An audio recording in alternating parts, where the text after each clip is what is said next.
Did you know California's rental laws got a major overhaul in 2026? If you're a landlord or renter, these changes could affect your lease, your rights, and your wallet, and some of them are bigger than people realize. So today I'm breaking down exactly what's changing in California landlord-tenant law for 2026, including one law that frustrates landlords and renters that finally got a much-needed update. It's time again for our annual California landlord-tenant law update. And remember, we can't give tax or legal advice, but for the most honest and up-to-date real estate advice, subscribe to this channel. Do you know what it actually means for a rental unit to be considered habitable? Under AB 628, that definition is expanding in 2026. In addition to existing requirements like running water, heat, a pest-free unit, every residential unit in the state of California must now include a working stove and fridge. This applies to all leases entered into, amended, or extended on or after January 1st, 2026 into the future. These appliances are now part of what California calls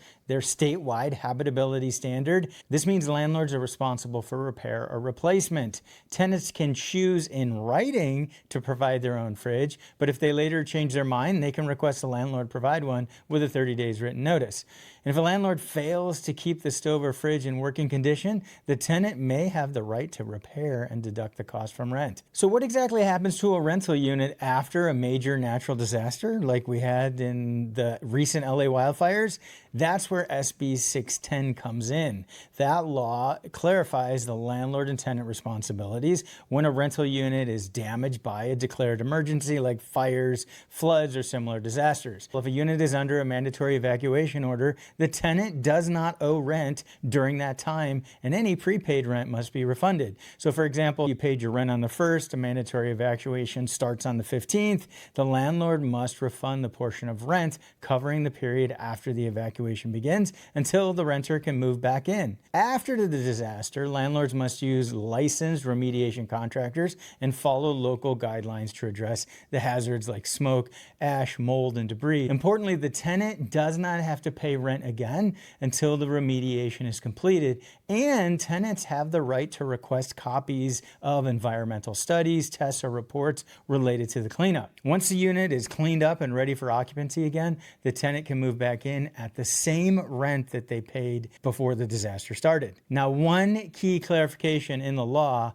landlords are not required to rebuild a unit that is fully or partially destroyed. This next one isn't incredibly common, but it does come up, hence that's why we have this law, AB 1414. If a landlord is charging tenants for bulk internet service, tenants now have the right to opt out of that monthly fee. They can't be required to use whoever is provided by the landlord. So a landlord cannot require a tenant to pay for a specific internet plan as a condition of tenancy, as long as they properly opt out of that. And there's a new law for tenants who rely on Social Security benefits.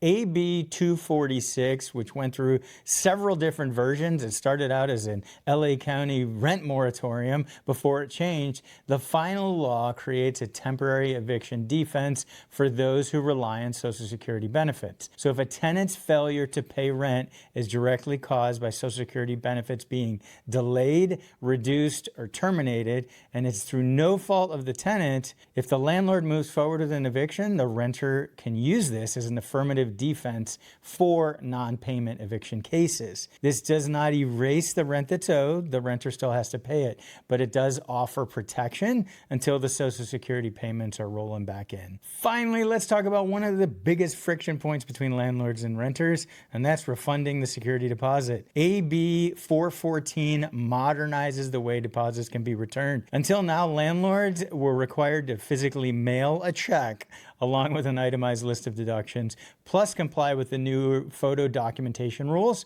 Starting in 2026, landlords can now offer electronic returns of security deposits and may email the itemized statement and required photos. And there's another big change. This is one that drove people crazy. When there are multiple tenants on a lease, renters can now specify how the deposit should be split and refunded. Previously, the landlord had no choice but to issue a single check with everybody's name on it. This update alone will save a lot of frustration on both sides.